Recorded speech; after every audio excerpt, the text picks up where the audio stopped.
Hey, Miguel Dorati here at the Cage Rage Podcast, and we're going to do a quick wage rage. We're checking the odds here, and we're going to go out 10 days because this week we got a loaded calendar. We got the UFC in Wichita. We got boxing on the Zone. We got boxing on Fox. So there's a loaded weekend, but we're going to jump ahead to March 16th, and we're going to take a look at the big welterweight world title fight that's going down there. And what I'm talking about is Errol Spence Jr. taking on Mikey Garcia at the AT&T Stadium in Arlington. We've got the IBF's World Welterweight title on the line. Spence Jr. owns the IBF title, obviously.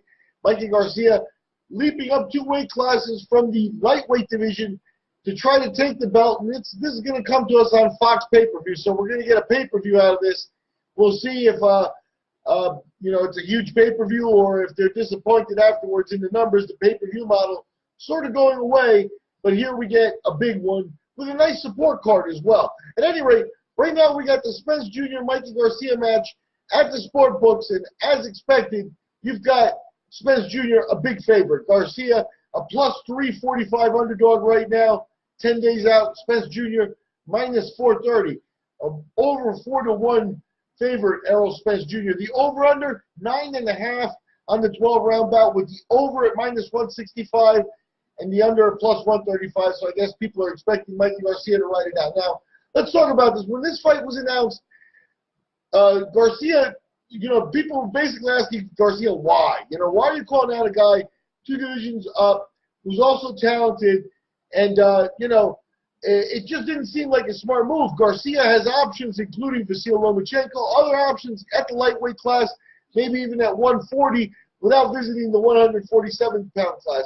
But now that we're on the cusp of fight week, I like the matchup. I like what Garcia's doing. From a historical perspective now, we've all heard, but remember when Roberto Duran in 1980, a decorated lightweight champion, moved up to welterweight and actually took the world welterweight crown from Ray Leonard.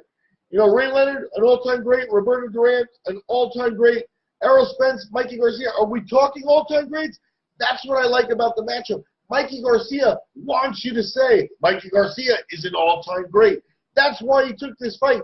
He looked up 2 weight classes and says, I think I can do what Roberto Duran did in 1980. Not quite that many words, but there is precedent. So just so in case you think there's no way it can be done, great fighters have been able to overcome these odds. Roberto Duran, obviously, his place, but he did it against Ray Leonard Jr., another person enshrined in the Hall of Fame without a doubt, So is Garcia of that level? Is Spence of that level? We're going to find out Saturday, March 16th on pay-per-view. Right now, Mikey Garcia's got a tall order at the sport books. We'll see if that line changes once we enter fight week and as fight week goes on. I'm Miguel Dorati for the CRP's Wage Rage.